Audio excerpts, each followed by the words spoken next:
Right, good evening everybody. Welcome to this meeting of Cheltenham Borough Council's Licensing Miscellaneous Subcommittee, which is being held today, which is Wednesday the 17th of January. My name is Councillor Dr David Willingham and I'm Chair of the committee. The meeting is being streamed live to YouTube and is being recorded for training purposes. If there are any breaks in the YouTube transmission, then the meeting will be adjourned for a short period until any technical issues are resolved.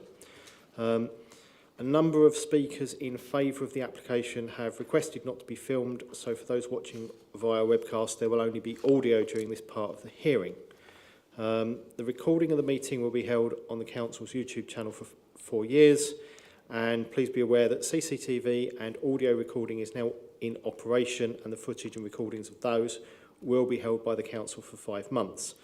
Fire alarm is not planned for this evening, but if it does sound, please follow officers and use one of the nearest exits with the green signs, which are there, which is where you came in, there.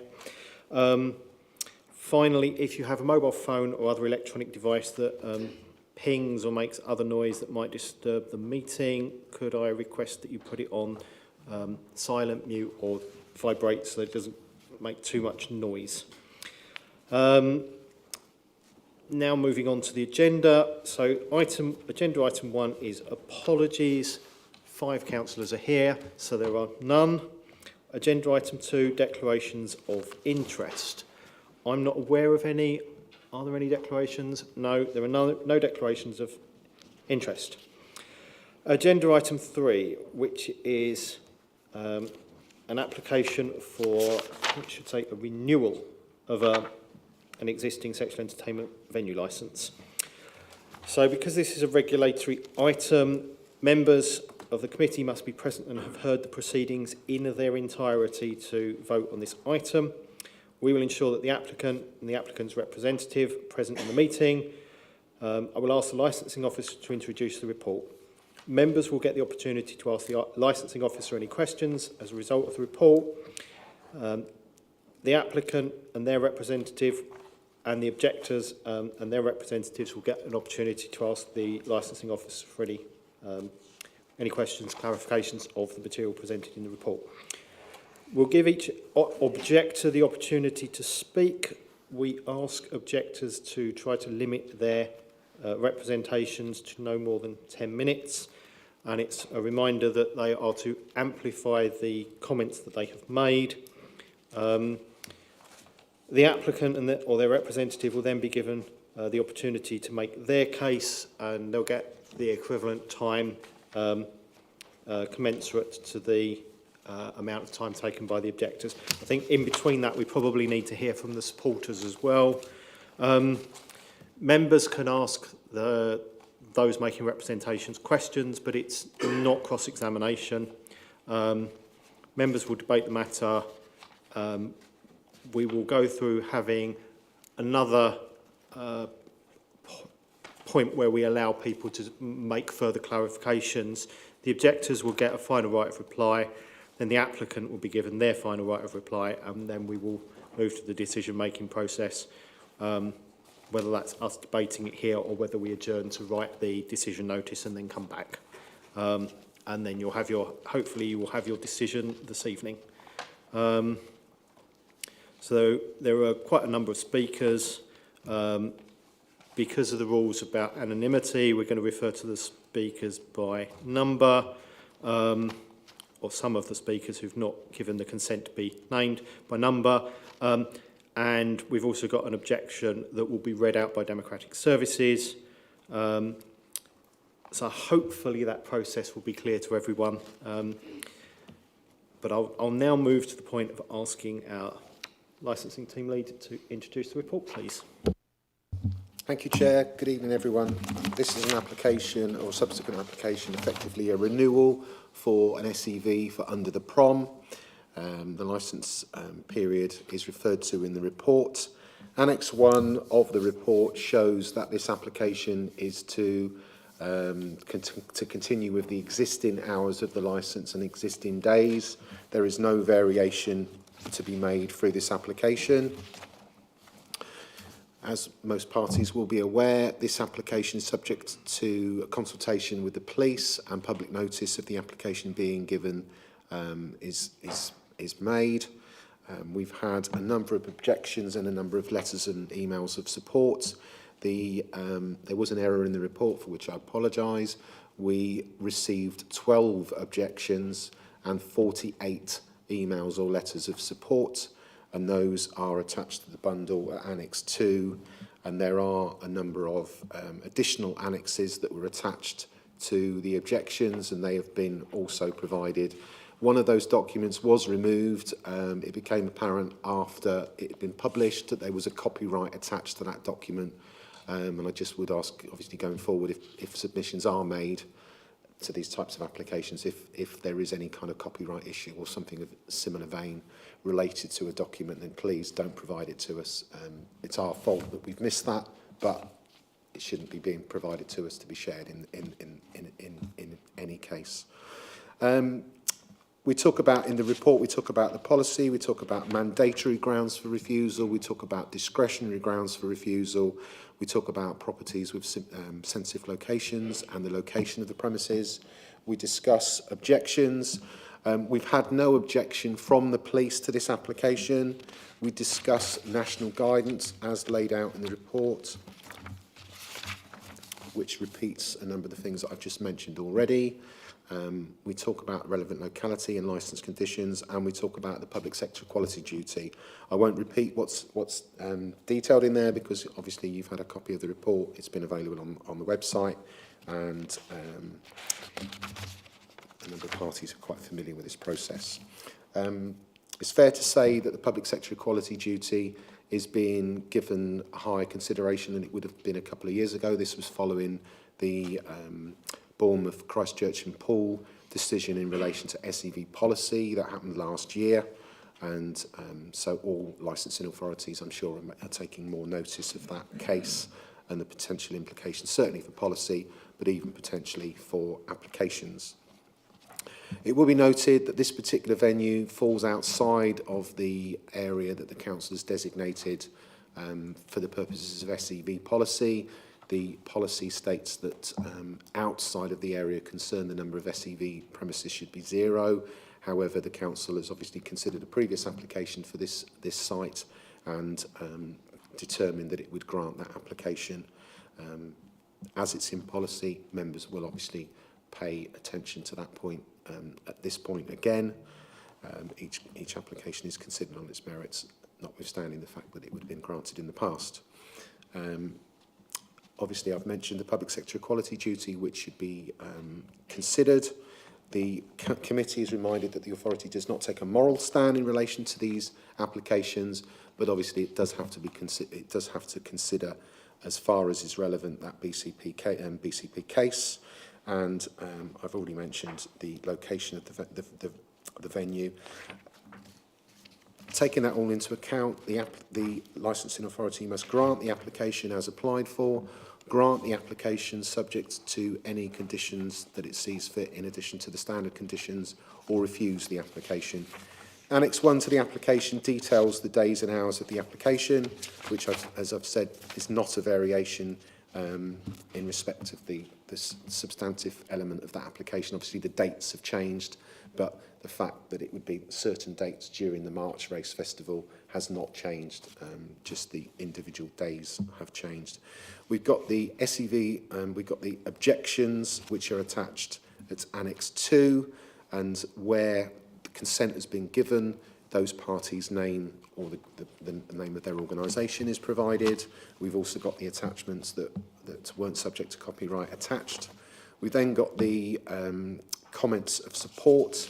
It should be noted that we did receive more comments of support in particular. However, when we requested addresses for those individuals, those individuals did not provide us an address, and we make it clear that we do not provide those comments where that is the case. You will see in an update that's available on the website that 2 individuals did provide their address.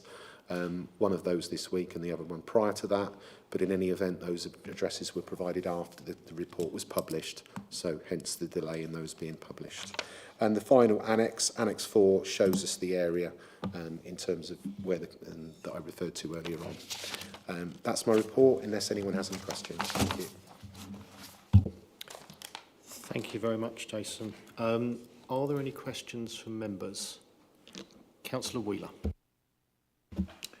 Yes, Jason, you did touch on it with regard to the police, but insofar that this is a renewal, not a new application, were there any instances or reports of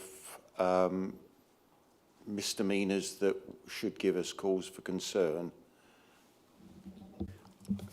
During the operational times of these premises, up until this point, they are monitored fairly regularly, and I'm not aware of there being any concerns that have arisen from those visits.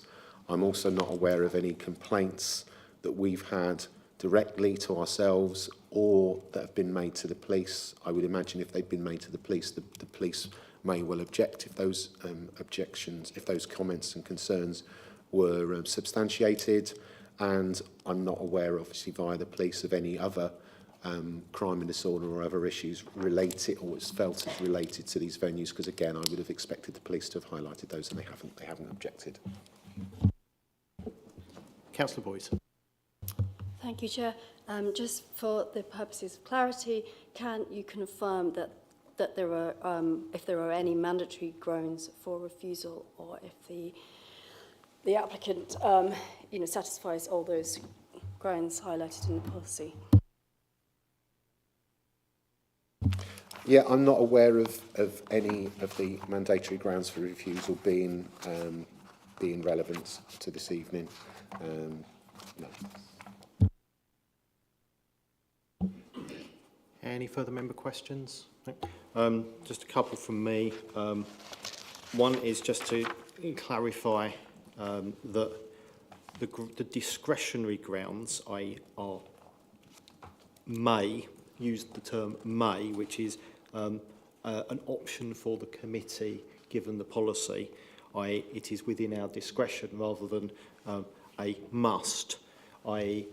the fact that it is outside the area or that there may be things of a relevant character doesn't require us. It's something that we balance as a committee. Is that's the correct interpretation?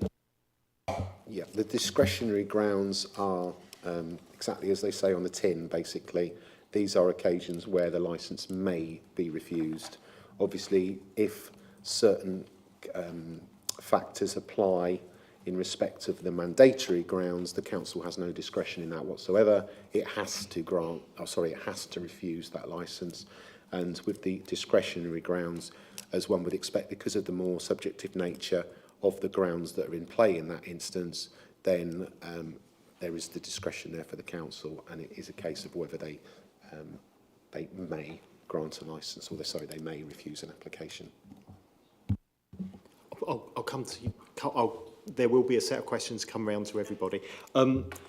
Just my second question, which might be more appropriate for legal, but our legal officer. But in terms of the public sector equality, it says that we must give due regard. Can I just clarify that that really means that we have to show that we have considered those matters, but it doesn't sort of prescribe a particular outcome, i.e. we, again, it's sort of our discretion, but we have to show that we have thought about it in a way that isn't just a sort of tick box exercise. Is that something you can sort of clarify to make sure, again, we all understand how that duty applies, please? I think, I mean, the solicitor may want to add to this. I think it's worth bearing in mind the substance of the original case where this has come into play, and I would imagine that the council concerned would probably believe that they did consider the public sector equality duty, but the court, in the instances that they found that wasn't substantive enough. So it is not a tick box exercise. It is, it's something more comprehensive than that, and that's the crucial point. I think it's I think the argument was that some of the representations or comments that were made against the policy decision were considered as moral grounds, and they weren't actually. They didn't question that further to see if they were public sector equality duty related. And if Vicky wants to refer to that. And I think it's also worth clarifying that that judgment was about a sexual entertainment or sexual premises, sexual entertainment and venue and sex cinema and sex shop licence policy, not about an individual decision as well. I think that case was really helpful because it flagged up, if anyone wasn't aware enough, that the public sector equality duty does apply to anything and everything pretty much that the council does, particularly where it's setting policy, but you know, as a sort of byproduct of that, it should be considered when we're dealing with applications as well. And that case did refer to policy. Brilliant. Just check, no more member questions. So I now move round to go through whether any of the objectors have any questions and then any questions from the applicant. So if I take you in order as you're closest, moving round, do you have any questions for the officer? No? No? Any questions for the officer? No? And now to the applicant. Do you have any questions? Just one question. So just to clarify the terms of the renewal, so it's the hours and dates specified in Annex 1. It's also the varied condition 6, which is in existence on the current licence. I just wanted to make that clear for the record. And then I'll talk in my submissions, but we've updated the drawings just to be clear on the layout. That was in the disclosures that were provided. No structural changes, but it's just to give clarity on the layout, just to make that clear for the record as well. Yeah. Okay. I think we all agree that that's the position. Thank you for clarifying that. So we'll now move round to hearing from firstly the objectors, then the supporters, and then the applicant in the initial hearings. So before we move to that, firstly, your verbal representations here are to expand on and clarify your written representations. So you can't use this as an opportunity to introduce new evidence, as the applicant will not have had an opportunity to review it, and that would obviously not provide a fair hearing.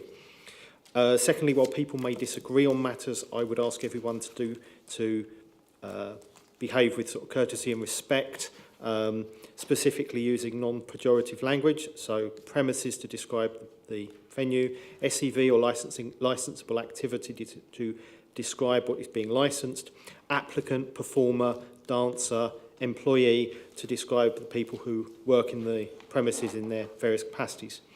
Finally, I want to address a number of matters that have been raised in the written objections. So this is an application for a sexual entertainment venue licence. There's no evidence whatsoever that prostitution occurs on the site, nor that any performer is involved in such activities at the premises. There is a licensing condition to prevent the exchange of contact details between performers and customers. There's also no evidence that anyone is coerced, trafficked, or the victim of modern slavery, and the applicant has robust checks in place to prevent this, and there's a licensing condition requiring the provision of materials to make performers aware of such issues. The applicant's submissions also detail that the process for that. If you raise these issues in the clarification, I will interrupt you. It's not to prevent your freedom of speech, but it's because this isn't an environment where privileged speech is possible, and there'd be a significant likelihood that you could either be defaming the applicant or the performers. Since the objections are anonymised, you'll be asked to address the committee using the representation number from our document bundle. And as I said, I would ask people to keep it to 10 minutes for their address to the committee, and then we'll go through member questions afterwards. So if I start, I think we've got Democratic Services Officer to read an objection from objector number 5, and then we will come to the people in the room. Okay, so I'll just read as it was sent to me. So My objection is number 5. Please note that this statement is being read on my behalf as I am unable to attend this meeting. I appreciate Democratic Service confirming that this option was available to me. Point 12.2 of the SEV policy statement adopted by Cheltenham Borough Council in 2020 states that the council voted to set a nil limit for SEVs outside of the designated permitted zone. As under the PROM is outside of this zone, a decision to refuse this application exists. I believe it is worth noting that the frequency exemption that is understandably referred to at these meetings came into force in 2010. It is reasonable to conclude that the council considered this dynamic at the time they voted to establish and maintain a nil limit for SEV outside of the designated permitted zone. Given that a licence has recently been granted for an SEV located within the permitted designated zone, Jessup House in Cambray Place, there is no rationale for the granting of this licence. However, this is not a binary grant or refuse decision for the committee. The Council's SEV policy contains 40 standard conditions which the committee has the power to enforce or deviate from. There is no evidence to justify any deviation from these standard licence conditions. Having viewed the plans, it is not possible to understand the measurements for the booths within which performances will take place. This is required by section 2.5 of the policy. Condition 18 states that there can be no physical contact between the performer and customer. If the measurements cannot be understood, then assurance that this licence conditions will be complied with is not possible. There is an area which I understand to be in the temporary structure whose purpose is unclear and where performers and customers appear to be in close proximity. It would be prudent for the purpose of this area to be confirmed so that the committee can assure itself that the conditions within the SEV policy intended to safeguard performers and customers are being met. Another area has an outline of booths. It is not clear how many booths are included within the area or indeed their size. Again, it would be prudent for this information to be provided. In 2020, the Council voted to set a nil limit for SEVs outside of the designated permitted zone. As this venue is outside of the zone, I would ask that the committee declines to grant this renewal application, which would in line with the decision made by the Council. If the committee grants the licence, there is no compelling rationale or evidence that supports deviating from the standard licence conditions within the Council's current SEV policy. I believe this view is supported by the lack of clarity, I would imagine that means clarity, regarding measurements in areas within the applicant's plans. Thank you. Thank you. Since the objector isn't here, we can't really ask any questions of that at the moment. I think there might be some questions for the officer afterwards, just to clarify some of the points, but if we move on now to hear from objector number 8. So I don't know which order people are in. Are they? Oh, yeah. Yep. Okay. So over to you. Right. Yeah. Thank you for giving us this opportunity, or me this opportunity. Yeah, I'm opposing the licence. I feel that lap dancing is inherently harmful for the vast majority of women involved and the public. Numerous reports, including those from Nordic Model Now and Not Buying It, Stripping the Illusion, describe the emotional, financial and physical harm in detail.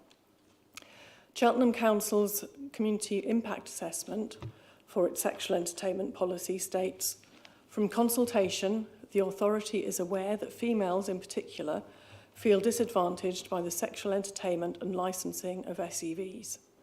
This is manifested in both the general sense of feeling objectified and more specifically through feeling intimidated and unwelcome in the vicinity of licensed SEVs.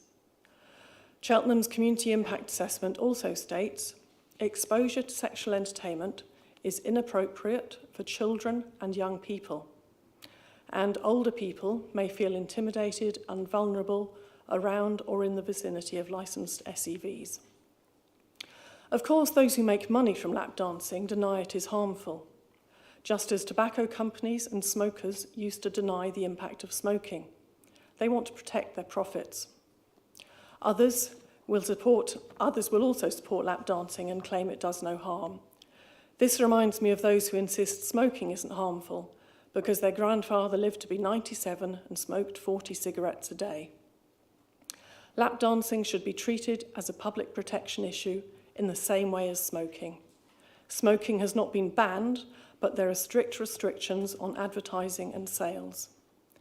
Cheltenham Council's Community Impact Statement claims their controls on advertising are enough to mitigate against the harm that sexual entertainment venue licensing causes. Their sexual entertainment policy is encouraging. It states on page 15 that there should be no leafleting, advertisements or cruising vehicles. And yet, Cheltenham Council allows an Eroticats branded vehicle to cruise around town. Eroticats has claimed their bus improves performer safety by providing transport at the beginning and end of shifts. Surely they could hire a driver and an unmarked car for this purpose. Having performers and clients in the same vehicle does not seem like a good way to improve safety. Eroticats also has people in branded tabards handing out flyers. The information on the flyers is minimal, but a quick Google search will bring up the Eroticats website and leave people with no illusions about what lap dancing means. It will also inform them about what other services are available. Some of us might remember how tobacco companies got round the initial restrictions on advertising by using more subtle approaches. This approach seems very similar. There is also a claim that the people distributing Eroticats flyers improve safety in Cheltenham because they have had bystander training. This reminds me of the smoking companies claiming they were improving public health by adding warning signs to adverts and cigarette packets. This might help a tiny number of people, but it's still advertising. The flyers include the phone number, and this is how people book the bus. This means Eroticats can gather the details of potential customers, which gives them an obvious advantage for promoting their services. I believe that Cheltenham is failing in its duty of care to women, especially young women and young women on a low income, who are most likely to do this work, by allowing Eroticats to advertise its services so blatantly. Please could the licensing team ensure that their original sexual entertainment policy guidance on advertising is followed? Thank you. Thank you very much. Are there any member questions for the objector? Councillor Boyes. Thank you, Chair. I do have one question for the objector. I just wanted to clarify, did you say that you believed that the performers were in the vehicle at the same time as customers? Because we have had a number of hearings with this applicant where they have stated categorically that that doesn't happen. So I just wanted to figure out where you got that information from. Thank you. I wasn't aware of that, but that still means that the performers are in a branded vehicle. Any further questions? Okay. If we now move on to objector number 10, please.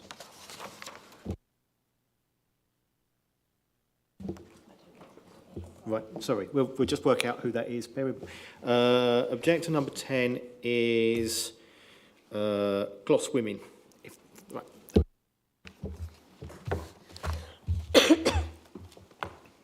Thank you. Gloucestershire Women's Liberation Collective would like to thank the Licensing Committee for the opportunity to contribute to this evening's meeting. We object to the application made by European Events Consultants Limited, trading as Eroticats, to renew their existing sexual entertainment venue licence to allow for lap dancing and under the prom to coincide with race meets during Festival Week in March and in November. We are disappointed that the committee, whilst debating the various applications made by Eroticats over the past few months, is yet to give detailed consideration to the sex-based equality concerns repeatedly raised by a number of objectors as part of their public sector equality duty. Lap dancing clubs where women are sexually objectified and the idea that men are entitled to access women's bodies is reinforced, contributes to harmful, sexist and misogynistic attitudes that underpin the endemic abuse, harassment and violence against women and girls in society. We have been told that there was no evidence in Cheltenham of a link between the lap dancing club and harassment and violence towards women and girls. But research clearly tells us that there is a link between sexist and misogynistic attitudes, a culture that perpetuates and reinforces these messages, and the perpetration of sexual violence. Lap dancing contributes to a culture that reinforces sexist and misogynistic attitudes. We have provided detail of research in our previous objections, which shows that many men visit lap dancing clubs to escape social rules that require them to treat women as equals, and that there is strong evidence of a link between the sexual objectification of women and harmful sexual attitudes and behaviours towards women. We have provided evidence of derogatory and misogynistic language used by a male patron frequenting an erotic acts event in Cheltenham and was directed at the women working there. And this was as reported in and therefore amplified by the national press. The committee has heard evidence from other objectors about how very few women report sexual harassment and violence, and therefore reported incidents cannot be relied upon as evidence of prevalence. We live in a culture that normalises abuse, blames women for the violence they are subjected to, and if women do report, a criminal justice system that routinely fails and re-traumatises them. During the last committee meeting, comments were made during discussion of the Council's public sector equality duty, which seemed to suggest that female objectors were seeking to deny other women the opportunity to engage in lap dancing work. For clarity, we respect contributions to the debate from women working in lap dancing clubs and who support the industry. Their views and experiences are important and should be heard as part of an open and democratic process. We have listened with interest to previous contributors' views of the licensing regime and the particular risks associated with the frequency exemption. It is not unusual for women to hold different views on a particular subject. We are not a monolith. While some women report positive experiences of working in the lap dancing industry, there are others who have not had such a good experience. Our members know women who have been harmed in the sex trade, and we believe that all women and girls are harmed by the sexist and misogynistic attitudes that the lap dancing industry helps to reinforce. We want women and girls to have more opportunities in a world free from sexism and misogyny. A council committed to helping bring about an end to male violence against women and girls will no doubt give detailed consideration to the root causes of such violence and the part that the sex trade plays in creating a culture where the abuse of women and girls is endemic. Thank you. Thank you. Are there any member questions for the objector? Councillor Wheeler. It's not so much for the objector, and correct me if I'm in the wrong place here, and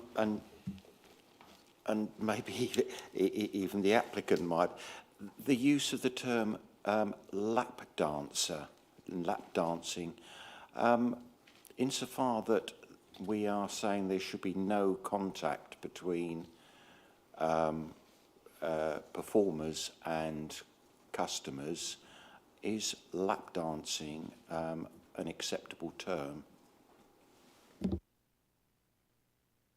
I think that's probably one for the officers, but I'm just trying to look what I'm just referring to the material to define specifically. So lap dancing undoubtedly is covered under the definitions in the Local Government Miscellaneous Provisions Act 1982 of what forms sexual entertainment, and I haven't got a marker on the definition. So I suspect we can get the definition from the officers in terms of what the legal definition is, if that will clarify it for you. I think it's fair to say it's a term, you know, rightly or wrongly, that's associated with SEV applications.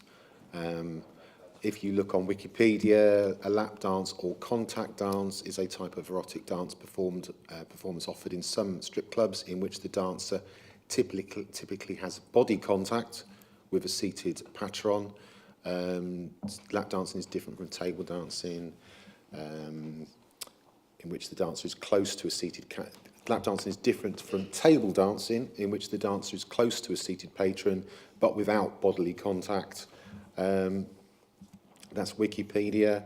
The the first thing that you get on a Google search from Oxford Languages. An erotic lap dance is an erotic dance or striptease performed close to or sitting on the lap of a paying customer. I think it's, you know, legally speaking, is there a legal definition for lap dancing? I wouldn't like to say. Is it a word that's often associated with what goes on at an SEV? Yes, that's probably likely. If it helps, Councillor Wheeler, I'll just read out the definition of relevant entertainment from the book by the book called Sex Licensing by Philip Colvin. I think it must now be Casey. So it says relevant entertainment. There are two categories of relevant entertainment: live performances and live displays of nudity. In each case, they must be of such nature that, ignoring financial gain, they must reasonably be assumed to be provided solely or principally for the purposes of sexually stimulating any member of the audience, whether by verbal or other means. The Act goes further in defining some of these key terms. Nudity is the exposure of the pubic area, genitals or anus, and in the case of women, their nipples. Audience, meanwhile, is defined as including an audience of one, which might cover a rainy Wednesday afternoon in a lap dancing club or a peep show where the intended audience is one at a time. It is plain that legislators have tried to make the definition as wide as possible. Unless one of the exemptions below applies, there is little by the way of commercial sexual display which would not be covered. A number of observations bear out this proposition. I won't continue with reading that. There's also an article, just as a reference, in the Journal of Licensing from July 2021 called No Sex Discussions with British, where barristers Leo Charalambides and Charles Holland discuss quite a wide range of things that are likely to be covered by the Local Government Miscellaneous Provisions Act 1982, Schedule 3, which is what we licence this under, if that helps. Yep. Sorry, just going back to the original question, it's interesting that that is probably one of the most learned people in the country in terms of licensing legal stuff. He actually uses the term lap dancing in the book, in that quote. So, in the absence of any, well, right, are there any questions for the objector based on that? I'm not seeing any. In which case, we will move to objector number 12. Thank you very much. Thank you very much again for allowing us to come to the committee to put our opposition against about the granting of this licence. I hope it's of no surprise to you at all that sexual violence is a serious and widespread issue nationally and disproportionately targets women and girls. Nationally, 97% of women aged 18 to 24 have experienced some form of harassment in public spaces. It's also a local issue, and we are at Grassack supported by Gloucestershire's Police and Crime Commissioner Chris Nelson.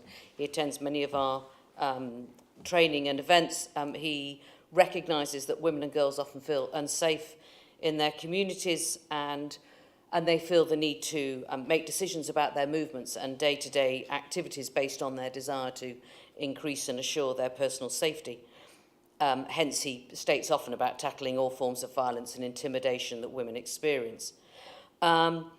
This is also mirrored in the safety questionnaires that Cheltenham Borough Council have also been surveying and are in the process of surveying again. That closes on the 31st of January. My objection is not so much, in actual fact, in terms of the licensing being granted in relation to potential harm to the women working in the venue, because they will speak for themselves. But it's the growing evidence that sexual entertainment venues have an impact on all women through increased harassment and fear of violence in the vicinity of the clubs. I recognise that Councillor Wheeler had asked about whether the police had reported any incidents on previous occasions in the vicinities of these particular venues. And what we know from experience is that women who are subjected to rape, sexual abuse, harassment and so on will not go and report to the police immediately or may not report to the police at all. We know that 80% of women will never report what's happened to them to anybody. So that doesn't surprise me that you don't get many figures in that respect. As I said, there's research that showed that there's a reported increase in London boroughs in reported rapes and assaults in the vicinity of such clubs, and this is reflected elsewhere in the UK, where they become no-go areas for women in fear of harassment and antisocial behaviour. And I can again speak on behalf of my colleagues who have also experienced that during race week. So whilst I'm not suggesting it may in principle be because of the sexual entertainment venue, but it's the fact that it's the message that it gives, and it's the message that it gives to men. I'm quite sure that the applicants will explain that they've got lots of support from women who also go and attend their venue, but they are not the target market, and as we know and as we've discussed before, the whole purpose of a sexual entertainment venue is for sexual stimulation of the target market, and that will increase the view of some men that all women are there for the sexual gratification of men, and that's my concern, is once they come out and in the area. Thank you very much. That's all I've got to say. Thank you. Are there any questions for the objector from members? Okay, I'm not seeing any questions. So now we need to move on to hear from the supporters. So for those watching on the webcast, we've agreed that those who wish to make representations in support of this, because of the nature of those representations, they're not going to be appearing on the webcast, so it will be audio only. And I've got, well, I think I've got supporter 43, and then this is the references to the numbers in your in the pack. So 43 and then 42.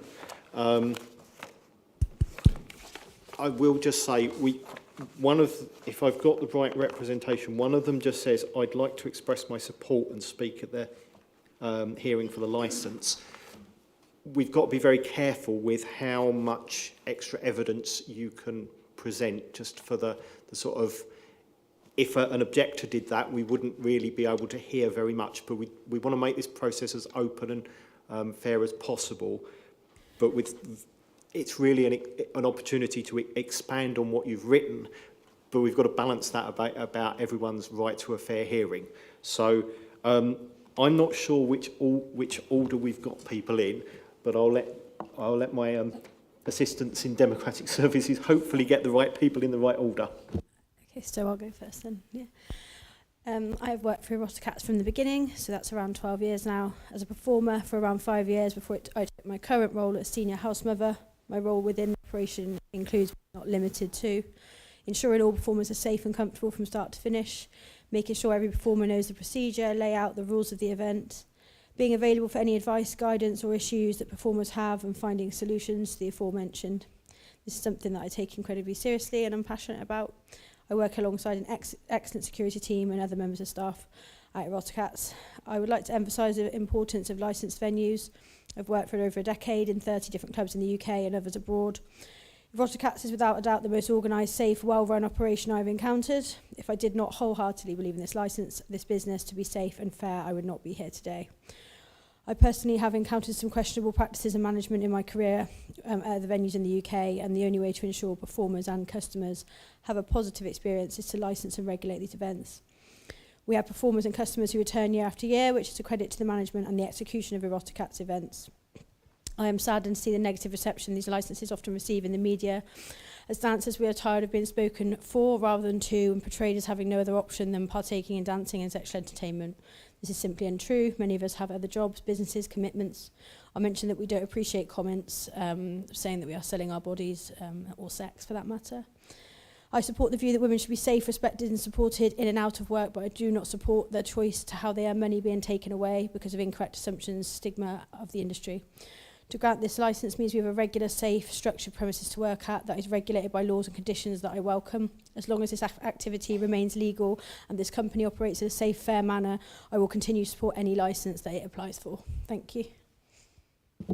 Thank you very much. There might be some questions for you. I'll just look around at my colleagues.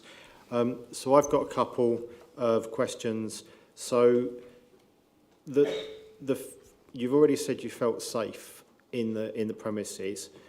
Is there anything that you think that we could or should do, for example, extra conditions that we could put on that would make you feel safer in the club, or something that you think that we're not regulating as much as we maybe should?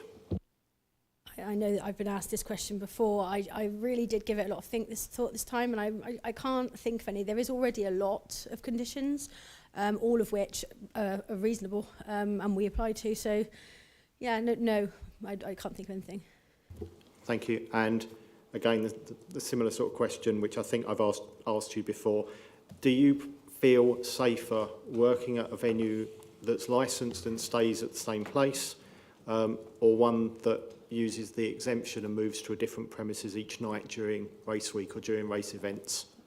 Without a doubt, it has to be the same premises. It's quite hard to train dancers and teach them about the layout and stuff if you have to keep moving around as it is. So, yes, to license it, obviously. Thank you. I'll just look to see if there's any further questions from my colleagues. No.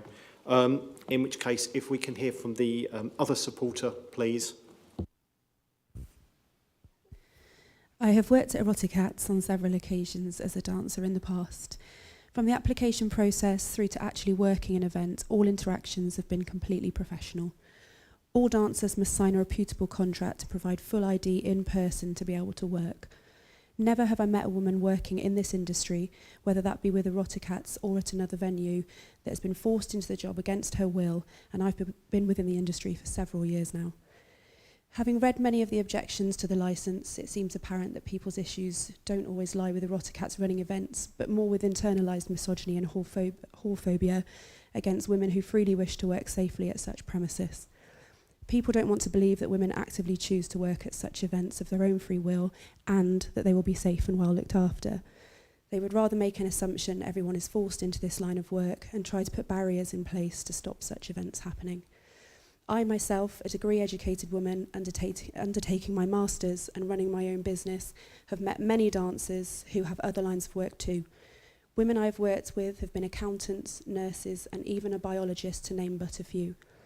People who object don't want to believe that a woman would choose this as her job freely, even as a second job. Because that's what it is, a job. Instead, they speak on behalf of a small minority who may have sadly had issues. But just like any other workplace, there has to be rules and regulations that are complied with in accordance to the licence, to not only allow the events to run effectively, but to ensure the workers are safe.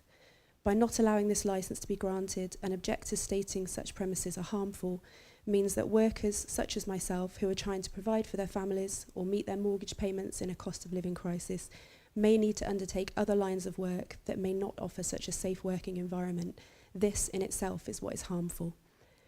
These objectors appear to feel they are commenting on behalf of the women working these events, but actually some have rarely spoken to anyone who has worked at such events firsthand and are purely based on personal opinion due to the nature of the business and licence required. Having been a resident in Cheltenham my whole life, I can hand on heart say I've been assaulted, groped, bitten, felt unsafe, even followed to my car on a normal night out in clubs and bars around the town on a regular weekend without any such premises running. I've complained to bouncers and not been taken seriously. The town does not suddenly become more unsafe due to an Eroticats event when it's already a day-to-day occurrence for women in any town.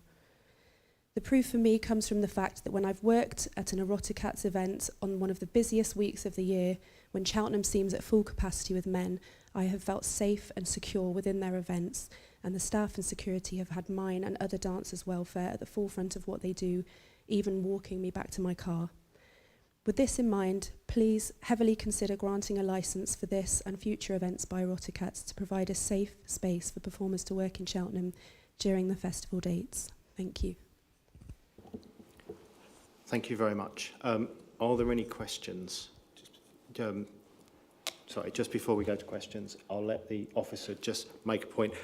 And I think this comes back to what I said at the beginning. We've not got a lot of representation, and that was quite expansive beyond, but I'll let the officer just clarify that. I just need to say that obviously when any party makes an objection or contacts the licensing authority, there's an understanding that it's it's a new process to them. It's not something that they necessarily understand, intimately, and it's a legal process. Notwithstanding that, we have a duty to make sure that the licensing process works fairly and properly. And if an objector was to say very little in a representation, it would be wrong of us to not make comment if a person expanded a lot beyond that.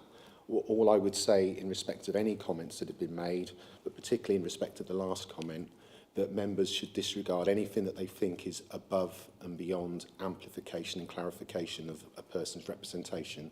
The person's representation that they make to us is the basis for what they should be presenting this evening. It's not a kind of springboard to present, expansively beyond that. And we have a duty to make sure that the process is fair. So it's not a criticism because people don't understand the process, and that's reasonable. It's a legal process, but it would be wrong for me not to sort of raise that point of order. So, of course, consider the representation, consider the amplification and the expansion of that as you think is appropriate, and that goes for any comments that have been made this evening. Thank you. Yeah, thank you, Jason. I think it's important just to clarify that. If I can move to the questions, Councillor Wheeler. Yes, well, if I am straying in that way, perhaps officers will point that out before I get an answer. But there was one comment, and I'm not sure if I got it right. I think I did. You said that on many occasions, walking around town, returning to your car, etc., you had felt unsafe in other situations. I don't know, going to the pub, just walking around town at night. But when you're working for the club, you felt safe. Now, have I got that right? So the dangers you feel are from other areas, not in your work with the club? Yes, I think what I was trying to say was obviously some of the objectors' comments had said that they felt that granting a licence to such premises would make the town more unsafe for women.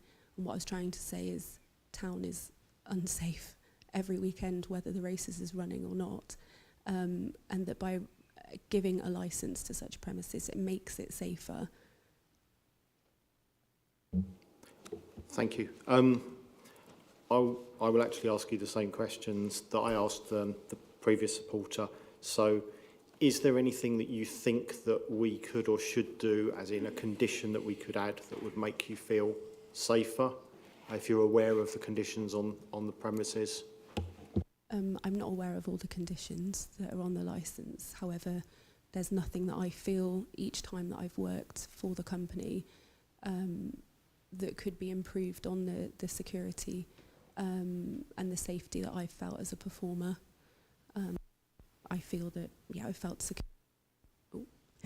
Like I said, even I've had the security walk me back to my car before to ensure that I'm back safely. So I don't feel like there's anything further that's needed. Thank you, that's fine. And then, again, the same question.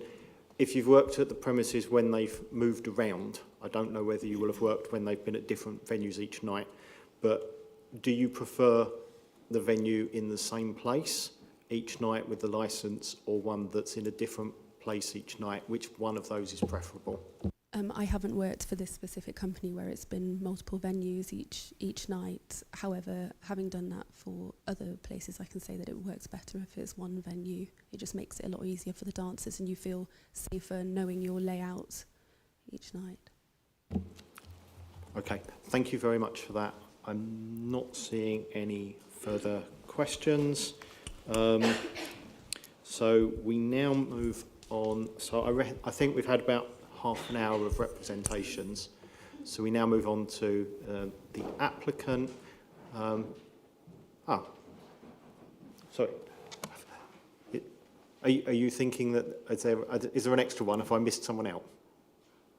No, sorry. I'm speaking, sorry. Sorry, just because people were moving, I thought you were referring to them. No, sorry. It's all right. I wasn't sure. So,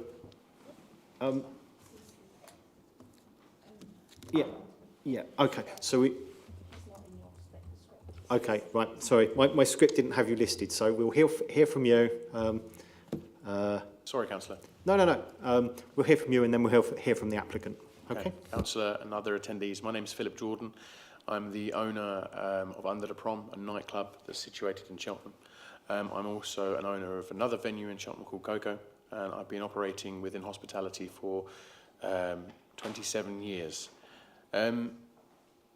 We have been doing these events for 8 years. We've got pedigree of running them effectively, without issues, without incident, without blemishes. I'm passionate about Cheltenham. I invest a lot of my time on a voluntary basis as one of the chairs of the BID, a chair of NightSafe, and very actively involved with Purple Flag. I wouldn't commit to this activity if I felt that it could in any way undermine the work that the council and the people that I work with in other venues do. As a venue, irrespective of this type of activity, we follow procedure unequivocally. Our licence says that we have to have 16 cameras. We have 48. 25% of our team are first aid trained whenever we operate. None are required. On the weekends, our licence says we need to have 3 door staff. We have 6. And we follow procedures like Ask Angela regularly. I'm very happy with additional scrutiny with regards to this licence. I think that it's an important thing to have, and these conditions protect us, the performers, and everyone that works within the venue as well. I have to amplify that I've also met a lot of the performers. I've met a bank manager, someone who'd recently qualified with a PhD, a number of nurses, an accountant, and a number of other people that are self-employed business women who take the responsibility of the majority of their households and support their families. I'm very confident of us being able to deliver this effectively. And as I say, we would only work with the team, Rotocats. Thank you very much. Are there any questions from members? I'm not seeing any. So if I can hand over to the applicant now. Thank you. Thank you. So, as discussed, just to remind ourselves, we've applied to renew the existing SEV licence on the existing terms with the very condition 6 as specified at Annex 1 of the report. In addition, we're just updating the licence plans, I think for some clarification there as well. It's actually a reduction in the booths at the venue, 27 in total. And you can see that there's still the clear walkways, etc. It's very minor changes, but I just wanted to make that clear. That revised layout has been provided by virtue of the disclosure documents. The venue was subject to numerous inspections by both council and the police when operating in 2023, and the operator is not aware of any issues or concerns raised in respect of the operation of the venue, and there were no concerns raised in the debrief with the council and police after the event. The police, I think it's fair to say that significant weight should be given to the fact that the police have not objected to the application to renew, and they've also confirmed that they are happy with the revised drawings.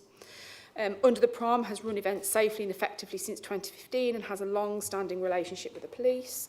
And as Philip Jordan has just spoken about, he has a vested interest caring about Cheltenham and is a member of BID and NightSafe.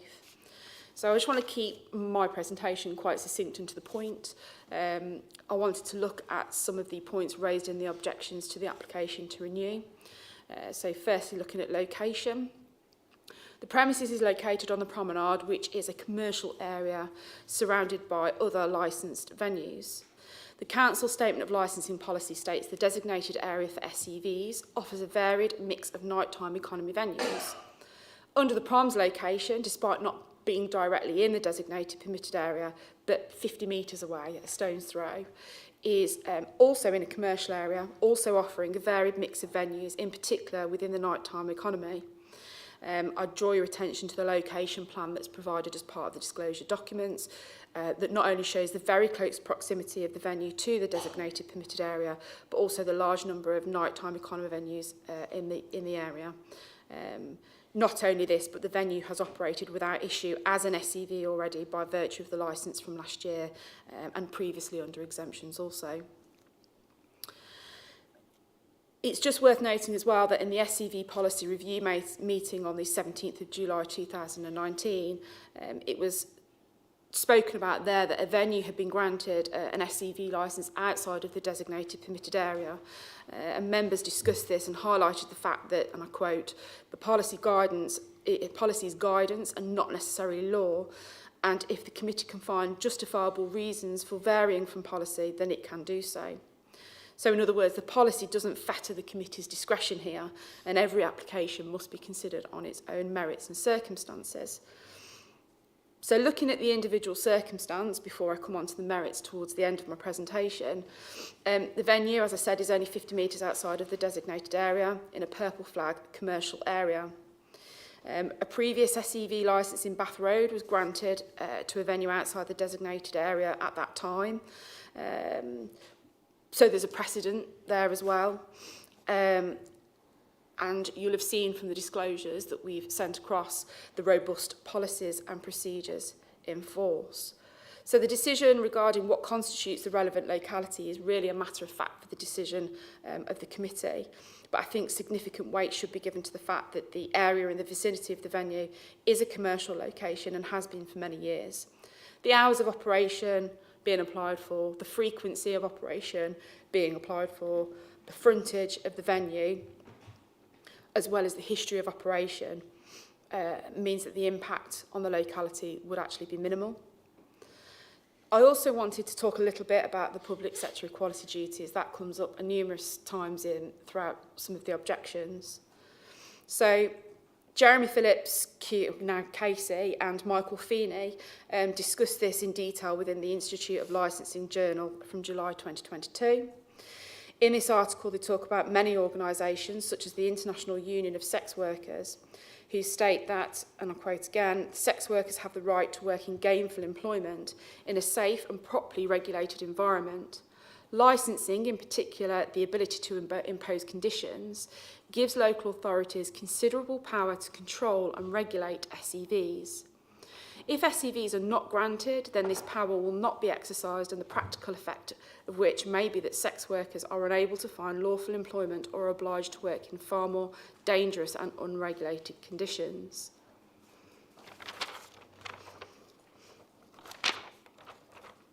The article goes on to state that a study into the nature and prevalence of sex work commissioned by the Home Office noted that some dancers identified that the revocation of many SEV licences following the Policing and Crime Act 2009 without the attendant scrutiny of working conditions is problematic. Everything depends on the facts and circumstances of each individual case, and the number of sex establishments in the relevant locality and the nature of the SEV being particularly important factors.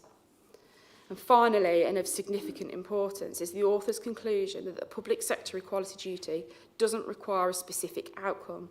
The duty is to have due regard to the three equality objectives. So, for example, conditions that apply to the SCV licence are an important way that the council can discharge that public sector equality duty. I also want to talk briefly about women's safety. A number of the representations assert that the presence of an SEV venue means that there's an increase in crime and women's safety is at threat. So SEVs have been lawful since 2009, and at a 2019 meeting of Gloucestershire Police confirmed that there is no direct correlation proven between SEVs and any increase in disorder and crime. It's worth bearing in mind that, this venue is operated on a very small number of days throughout the year, and so the whole portion of crime that's being talked about cannot simply be laid at this specific venue for this specific SEV.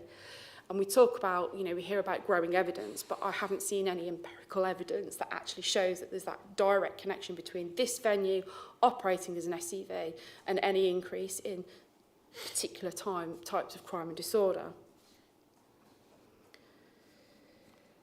And again, I reiterate the point, but significant weight does have to be given to the police, to the fact that the police haven't raised any objection to the renewal of the application. I think it's fair to say there's some correlation between this and the Licensing Act, which talks about the fact that different responsible authorities can be viewed as experts in their field and experts in what they're looking at in respect of applications. And I think the police are definitely experts in this field, and the fact that they've looked at the application, they've been out and visited the venue on numerous occasions during its operation, they've seen the policies and procedures. The fact that they've not objected, the weight has to be given to that, because if there was a sniff of any issues or concerns pertaining to this venue operating as an SEV, you can guarantee the police would have objected.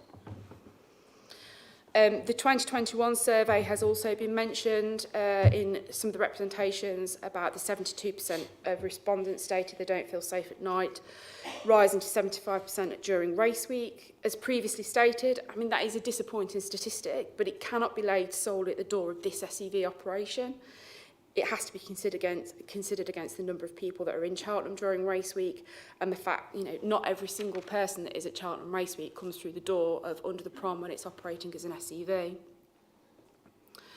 The DCMS examination of witnesses in October 2008, a chief inspector also told the Commons that clubs such as the SEVs are usually well run. They have a high number of staff to customer ratios, and he stated it's true to say that there's no evidence that they cause crime and disorder, or very rarely, because they tend to be fairly well run. People frequenting the venues tend to be a bit older in the demographic, and they don't tend to have that vertical drinking and the issues that come and stem from vertical drinking establishments. It's also worth bearing in mind that the standards and expectations, not only on the licence conditions themselves, but on the actual behaviour that's expected by customers, by the operators themselves, is far, far, far greater at SEVs than it would be at other nighttime venues. And I just want to also make reference to the Council's own SEV policy review meeting in 2019 that stated that members noted there was inevitably a spike in crime rates during race week due to the increased number of people coming into the town, and there was no evidence to suggest SEVs contributed to that increase. I just want to touch briefly as well on one of the objectors talking about a report in London. I think that might be the Lilith report that they are referring to. If it is, that report has to be taken with a bit of a pinch of salt, because it was highly criticised for some of the data sets that were in it.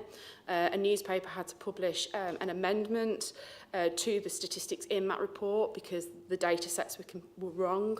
And also there was a lot of criticism over the fact that the length of the data set that was taken wasn't a long enough amount of data, nor was it having the correct comparatives for it to really be a piece of evidence that could be taken seriously, really, I suppose, because it didn't formulate the right kind of data to be looked at holistically in view of what actually was happening on the ground in London at that time. And I said I'd talk about the merits of the application. So this operator has a proven track record of well-managed, well-run venues with no issues. Recently had another SEV application renewed, and again, that comes down to good operation, transparency and robust policies and procedures that are in place. It's an experienced applicant who has a collaborative approach and is part of the local community themselves, having a vested interest in having a respected and well-run business. The SEV is only for a very, very limited number of days during the year. There's been no change to the locality, and the location of the venue is in a commercial district with a number of late night venues in the vicinity. The venue itself operates the rest of the year as a late night venue. There were no issues or concerns raised with its operation last year. Management have undergone bystander training that was from the Police Crime and Commissioner budget, and that evidence is a commitment to women's safety, and I think it's unfair to get criticism for people who are out staff out on the streets as well, who have also had that bystander training, because I think they're a helpful resource to have as well. They're out there, they're eyes and ears and part of that community as well, and they have gone through that bystander training themselves and would put it into action, I'm sure, if they needed to.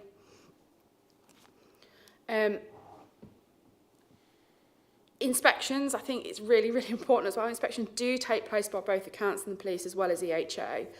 And I just want to talk just very briefly about a debate that can be found on Hansard from September 2013 regarding SEV exemptions. Because we do come back to this point of it's much better to be licensed than it is to rely on the exemption. A representative of St Austell and Newquay stated that the licensing regime allows local authorities to introduce significant protection, and that perhaps the most important provision in SEV licences is the safeguard for the welfare of performers and patrons, which are exactly what the exemption does not provide. So there are 40-odd conditions that the venue has to be compliant with, but only if they are licensed. Those conditions wouldn't apply if they operated under the exemption. Regulation and control via strict conditions and the ability to inspect and enforce a known venue is always far better than having to rely on exemptions bouncing from venue to venue. I also just wanted to touch upon the branded minibus as well, because that was mentioned by one of the objectors. It's actually quite useful to have it as branded for the performers because they know who it is, what it is, where it is. It's not simply, you know, a black Mercedes rolling up or something like that, because they know exactly who it is, what it is. So for the performer's safety, it's actually quite helpful for them. Also as well, it's helpful for customers because they are being fetched and carried through the town. There is an issue with illegal taxis and so not enough taxi provision. So it's actually a really useful resource that's proven to work year on year, and that is why it is there. It's there to provide a safe way of travelling both for performers and for customers. But I would make it very clear there's never a case where customers and performers are ever in that vehicle at the same time. It wouldn't make sense. So to conclude, I think the key point here is it's a well-known, well-operated venue. There were no issues in 2023, and the fact that we have had this consultation, the police haven't raised any issues, any concerns, I would ask you to grant, be minded to grant the renewal application as applied for. Thank you. I will now move to questions from members. Councillor Boyes. Thank you, Chair. So I've just got a few questions about the layout, and just for some clarification, really, about the layout that we've been provided with. Possibly because of the way our papers are printed, I'm having a look at this is page number 21. For me, it's page number 21. There's a legend, and it says cashier, door staff, performer, customer. But I can't actually see what the symbol is for the legend for the performer or the customer, or how that relates to this specific plan. Was my first question. So that's just Oh, sorry. It really is just an example plan. It's just to kind of give an idea. It was to give an idea as to the flow, how people move through the temporary structure. So this is just the temporary structure that's shown on this drawing. So obviously you've got the key for the cashiers and you've got the key for SIA door staff. And then, so these squares and the triangles will be sort of performers and customers, and it's just giving the idea of, like, there's the desks, and it's just it's showing how the process works. It was just to try and be helpful. Yeah, fine, I get that. That's fine. Because I couldn't see the square or the triangle, so that makes sense now. The other question I had was the male toilets is fairly near the changing rooms. I assume there's going to be security there between the male toilets and the changing rooms. Here and here. Mm-hmm. Yeah, there's a brick wall, and it's an external temporary structure between the gents and the changing rooms, and there's an office in between them as well on the drawing. I was looking at the changing rooms which flowed down this side here and opposite the gents. I don't know if that's This one. page 25 for me. No, go ahead. So to assist in this regard, the men's and the women's loos for that evening, for this week, are switched. Ah, got you. Sorry, that isn't clearer. No, That's first point. Secondly, I see what you mean, the change room set. Yeah, they're external temporary structures, and there's a brick wall next to it, and there's a door that leads out to there. That's a separate structure altogether. Okay, thanks, that's great. And the last question I had was the changing room, in your document, thank you, which you kindly provided, stating the management document, general management document, you state that the changing rooms will have facilities provided and at no point can a customer gain access to the changing room area, which is fine, which is only open outside of the operating hours of the event. So I'm assuming that the changing rooms are therefore shut during the event. And then it states that a refuge area is available to performers at all times during the evening, which can also be used as a changing room. So in the, just to clarify, because I wasn't very sure, where is the refuge area? I think it's labelled dressing room. Dressing room, right, okay, thanks. Yeah. Any further questions from members? Councillor Seacombe. Thank you. It has been mentioned earlier that some of the booths are larger than others. Does it ever occur that there would be more than one performer in any one booth, or is that just to do with the scale of the drawing?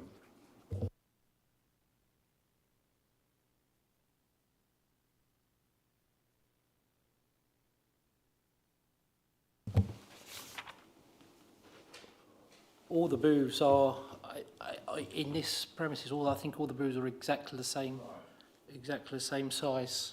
So you never have a second performer in the booth with... There's never two performers in one booth, no. Any further member questions? So I guess it's worth me just asking some questions about it within the booths in a temporary structure. So we're on our page 21. Obviously the booths are just shown as rectangular boxes. Can you give us a sort of, I know members will have seen this on the site visits that we've had and the when we've accompanied officers there, but can you, for the benefit of those that won't have seen it, just give us a description of how those booths are laid out, i.e. the construction of them and how the sort of customer and the performer are placed? You know, I think it's the way that the performer, the chairs would be at the back for the customer to sit on, and then there would be the performer standing in front. But it's just, if you can explain that so that everyone is clear what is being given permission for, please. And Mr Burrows, feel free to jump in if I'm getting anything completely incorrect here. But essentially, it's a curtain and a rail construction with a net curtain at the front, which you can clearly see through at all times. So the booth walkers constantly have that monitoring capability to the interior of the booths. These seats are set at the back of the booth. The performer stands at the front of the booth. And then you can see there from this is just from the temporary structure. This was just to give some clear detail at the initial grant. How the desk and booking procedure works. So they go in, they get booked in. You can see there's a timing screen there. They're taken to the booth. Timing screen's monitored by the booth walkers, and then obviously those booth walkers are constantly monitoring that area. Is there anything else that I'm missing? That's it. And just once the performer's over, then the customer is escorted through the one-way system, through the temporary structure 2 back into the venue, while the performer stays in the booth and finishes getting redressed. Thank you. Just looking around, are there any further questions from council colleagues? Just make a quick...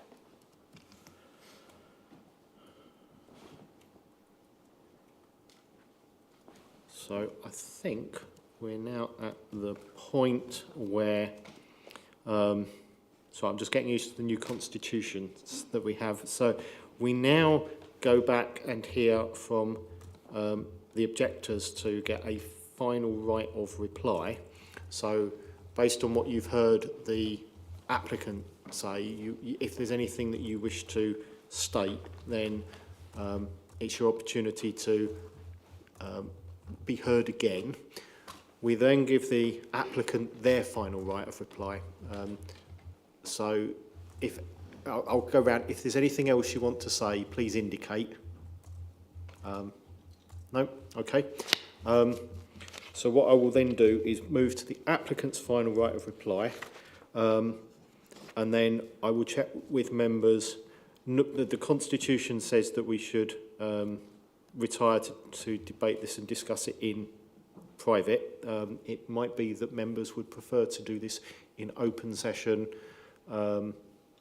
at your discretion. So I'm happy to get views on that because obviously I think the public will wish to see what we have to say rather than it just coming out as printed at the end, or they may wish to, and that's for us to decide, I guess.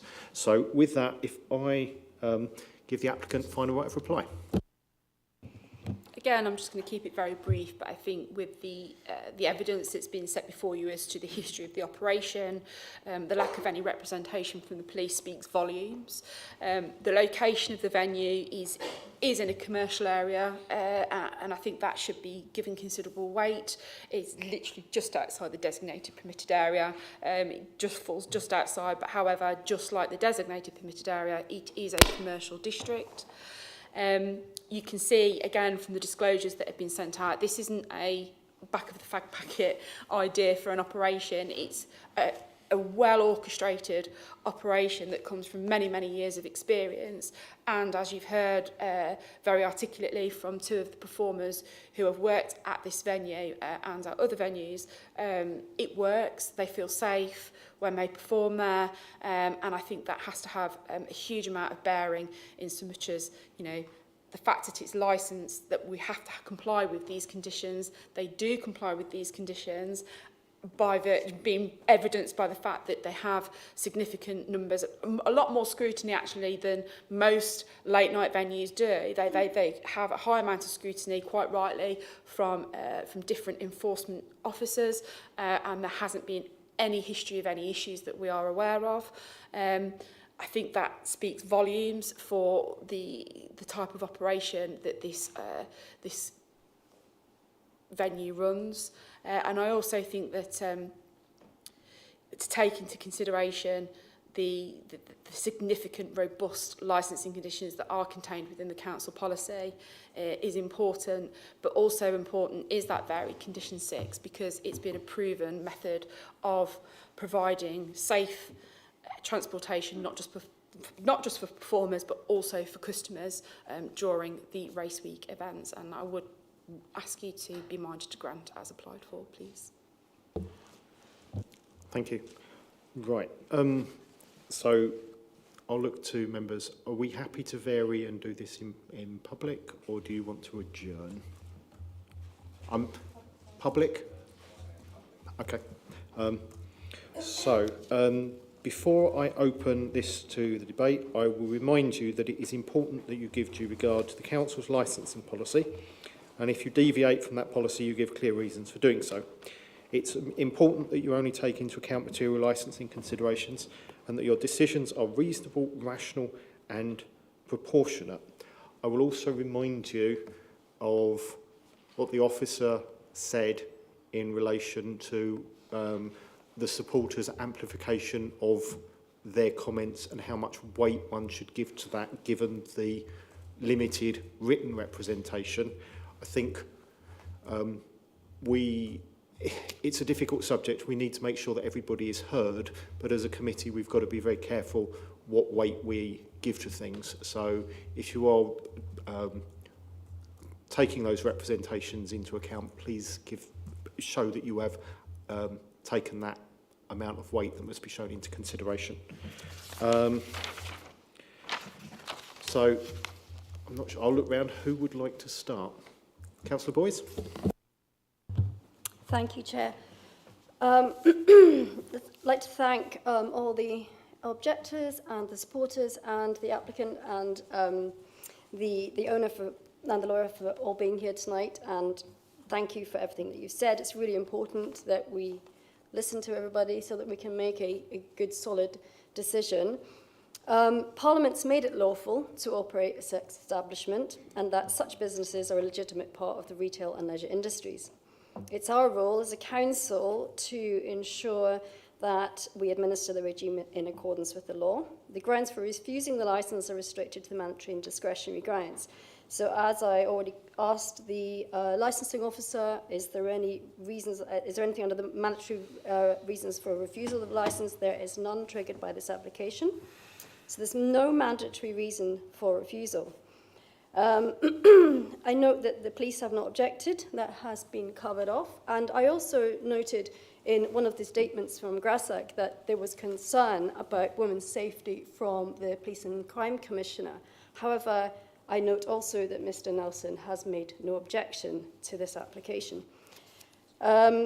Moving to the discretionary reasons why this may be refused, suitability of the applicant. Well, we know that the applicant has proved to be suitable over the years, holds a current licence. The owner has been running events for a number of years, a huge number of years of experience, chairs the bid and chair of one of the chairs of Night Safe, and I'm really happy to see the additional safety measures, the number of cameras and the extra security. That's really good to hear. There doesn't seem to be any reason to believe the application is being applied for the benefit of another person. The venue is situated outside of the designated area, but about 50 metres from it, and I know that we have approved this before, but we have to look at it every application on its own merit. It does, however, come within the purple flag. It's a commercial area. I drove past there tonight. I walk up and down there many times. It is a commercial area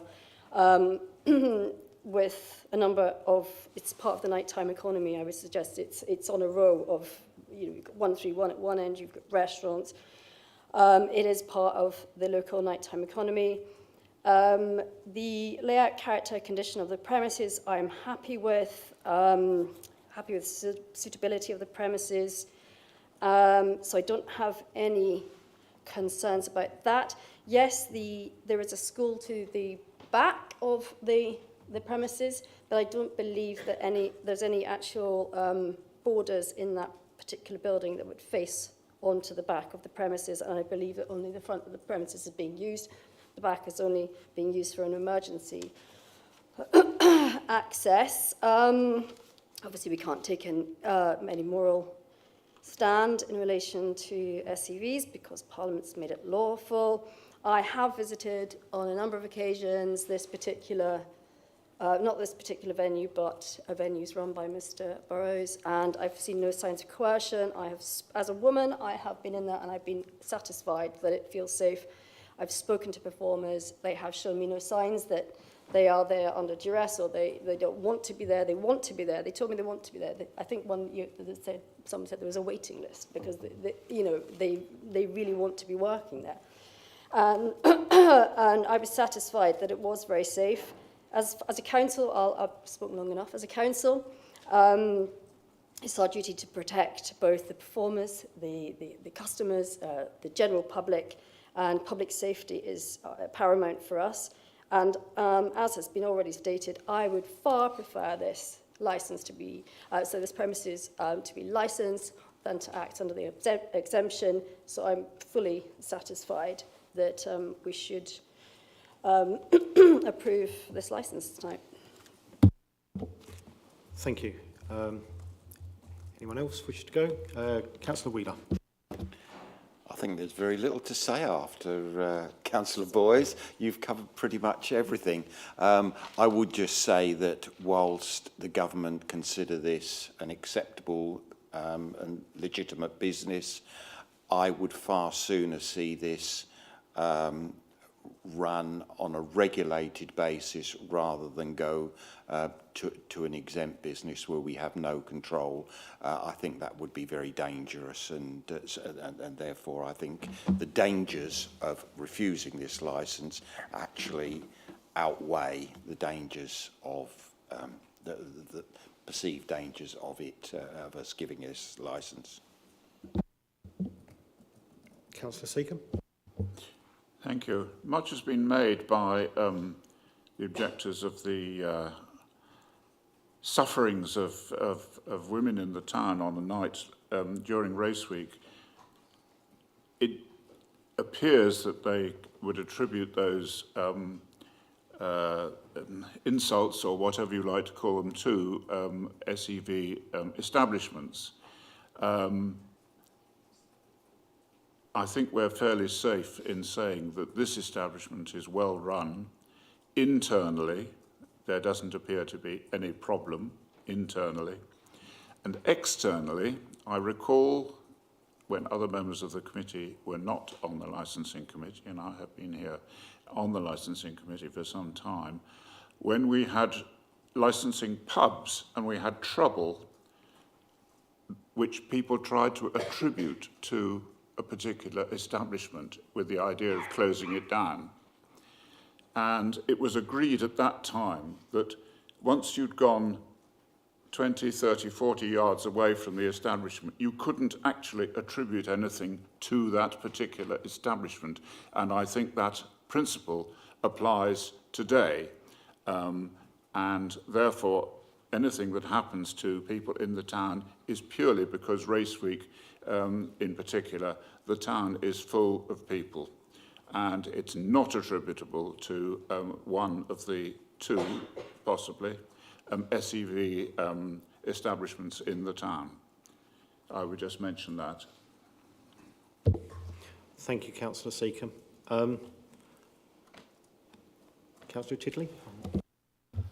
Yeah, there's not much to build on, really. I think all the fellow councillors have made really, really good points tonight. So I won't waste too much time, but I don't know if it's the correct time to make a suggestion, perhaps.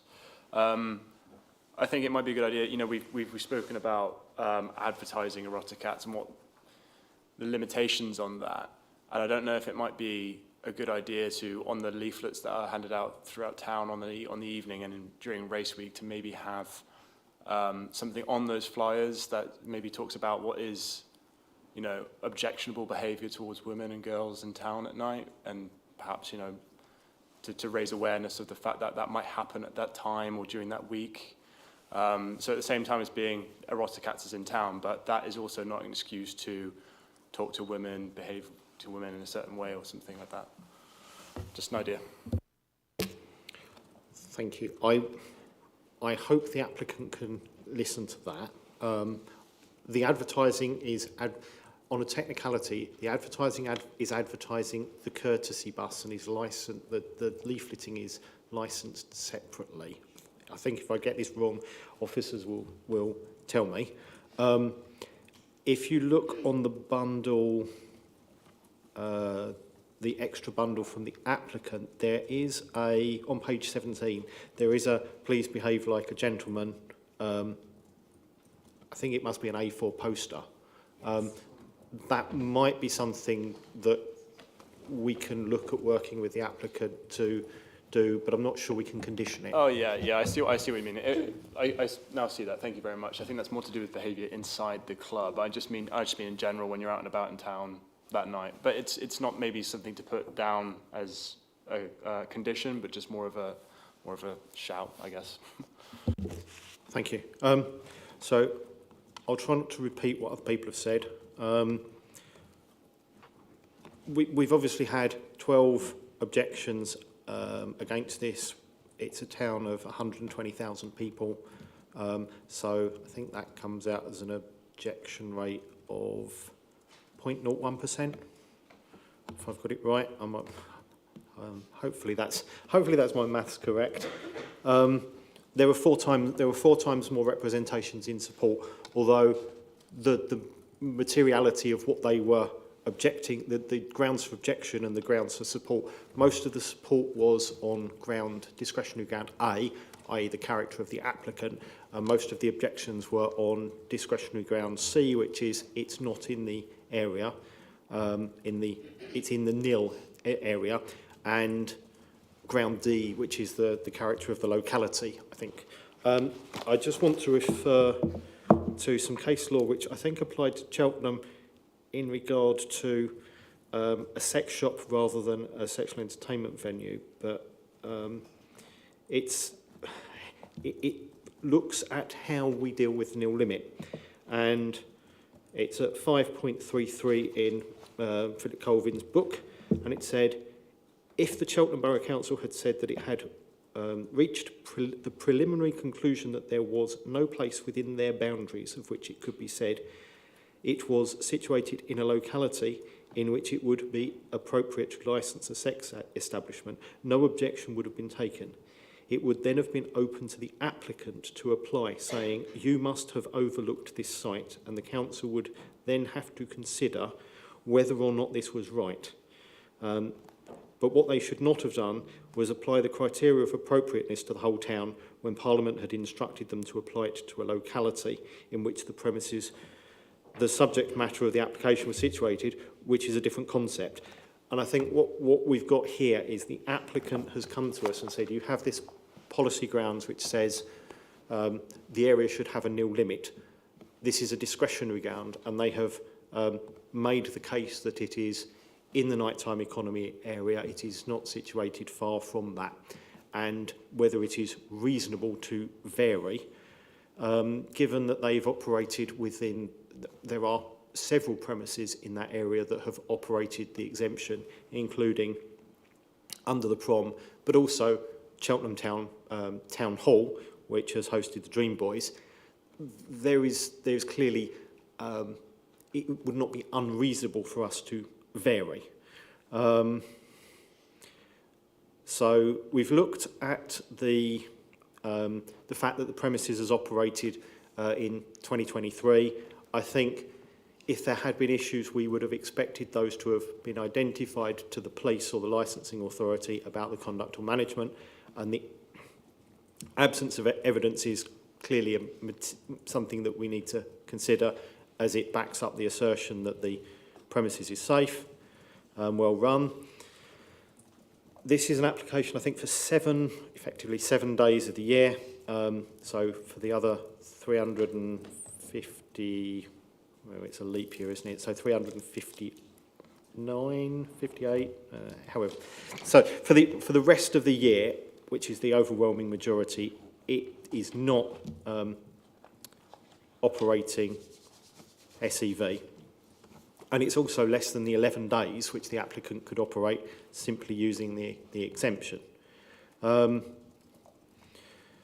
We've heard from performers that they think that it's safer for it to be in one place rather than under the exemption. We have heard about the concerns about the courtesy vehicle. Excuse me a second. As this is a lawful and legitimate business, it's perfectly reasonable to have a courtesy vehicle. So, for example, an airport hotel may wish to operate a bus to pick up customers. In the same way, you would phone up and say, can you collect me and take me to the airport hotel? It's perfectly legitimate activity. I think the applicant saying that having the bus with the markings on it makes it clearly identifiable, given that the huge safety risks of people getting into unlicensed vehicles, having that identifiable to the performers and to anyone else actually is a safety matter, because if someone gets into an unlicensed vehicle, it's just a stranger's car. We've got to look at why we deviate on the allowing people into the premises earlier during race week, and I think you have the options of people entering the premises earlier at 6 p.m. You have the option of people queuing outside the premises for 2 hours, or you have the option of people spending 2 hours somewhere else consuming alcohol and then trying to get into the premises. And of those options, the 6 p.m. variation for race week seems to be the one that is likely to have the best public safety options. A lot's been made of the public sector equality duty with regard to the protected characteristic of sex. The licence process is silent as to the sex of the performer, the sexual preference of the audience, and the gender reassignment of either group. The council must, and in fact will, apply the policy in a way that is provides equality, irrespective of how the licence is being used. And I think that is pertinent to one of the objections, excuse me a second, which is objection number 1, that asks a number of questions such as, would the licence be granted if men were providing sexual stimulation for other men? Would the licence be granted if people of colour were providing sexual stimulation for white people? Would the licence be granted if people with a disability were providing sexual stimulation for able-bodied people? The answer to those is effectively yes. Male performers, the Dream Boys, play Cheltenham Town Hall, and anti-discrimination laws mean that whoever is, the colour, the background, the religion of the any of the protected characteristics of the performers, the customers, are all protected. So it would be discriminatory not to allow someone in or into the premises or to discriminate against a performer. So we've certainly covered that lot off. You know, those objections, the answer to that is yeah, we would.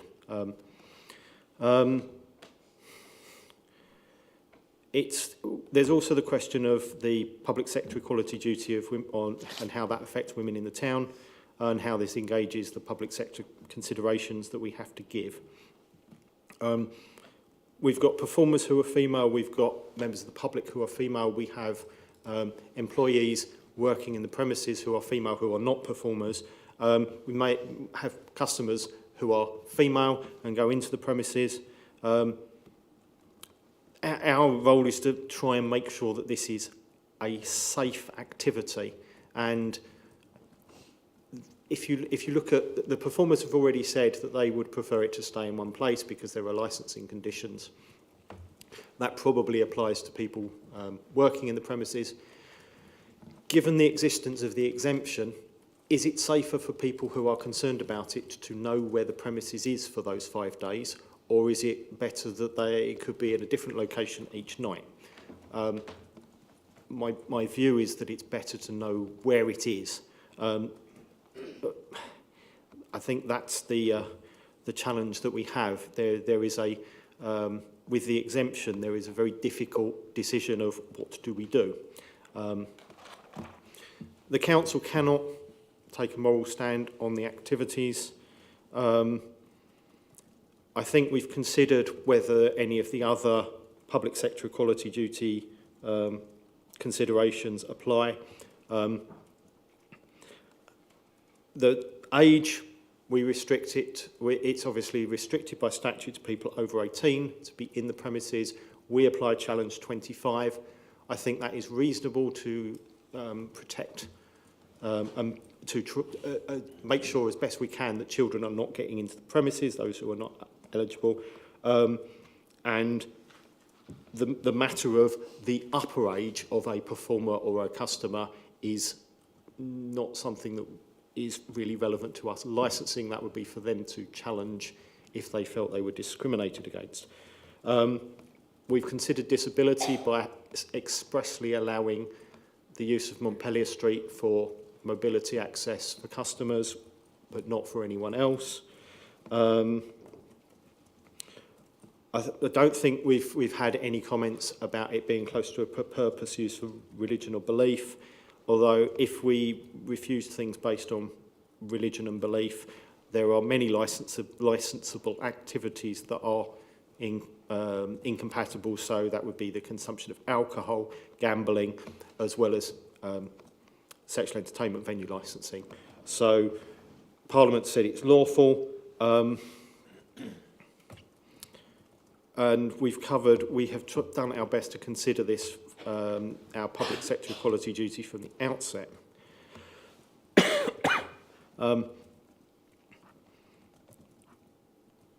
I think I've covered off all of the things to do with where we've deviated from policy. So hours of operation and it just being outside the area. And I think I've shown that we've actually thought about which is better and which of the options that we have of licence or exemption are better. There are 12 representations. I don't think it's particularly useful to go through all of them in great detail, but I just want to make a number of comments. We've had a representation from our Member of Parliament. He's obviously not here tonight. I imagine the government business on the Rwanda bill is keeping him in Westminster. His representation doesn't address the elephant in the room, which is the exemption, and that's the issue, the realpolitik that we have to consider. We can't consider whether another premises, so Jessup House, has been licensed or not. That's not material. The policy doesn't state a limit, so we can't consider whether we've granted another license or not. That isn't really a material consideration.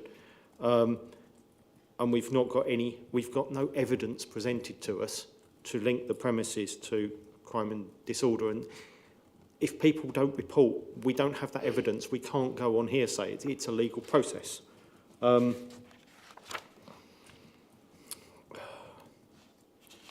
think we have done as much as we can in terms of looking at our public sector equality duty.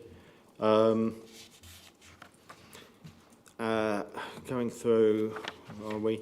The Police and Crime Commissioner, as was said, hasn't objected. The police have not objected.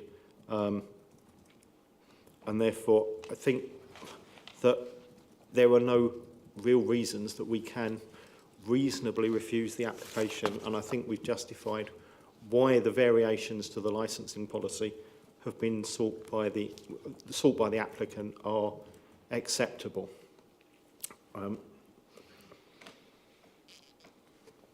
Sorry, my throat is getting very dry from speaking too much. And I am going to draw to a close. I just need to now look to my licensing officer and my legal officer to check that you're happy that we've covered off the points that you need to make the decision notice. If there's anything you think's been missed. No? No? So, based on what I've heard from everyone, I think that the decision of the committee is that we approve the licence. Is that agreed? Yeah. So,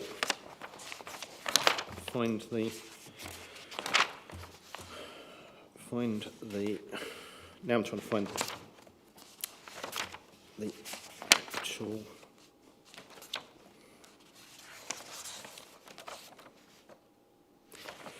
Okay, so we are at 7.7, which says, having considered all the relevant matters, the committee must decide whether to. I think it should be grant the application as applied for, not grant the variation application. So I've got this as 7.7a, which is grant the application as applied for. Are we okay with that? Can I have a show of hands? So that is unanimous. I'll move on to agenda item 5, which is exclusion of the public, and then we will adjourn for a moment so I can at least get some water as well.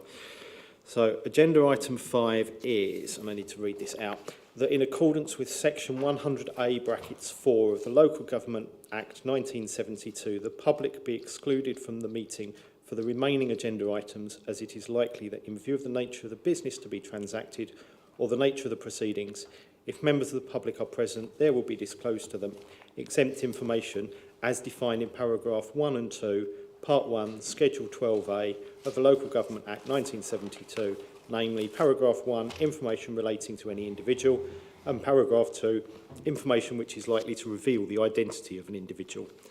Can I have a show of hands for that one as well, please? Thank you. So we will go into exempt session. For members of the public watching on the YouTube stream, thank you for your attention this evening. And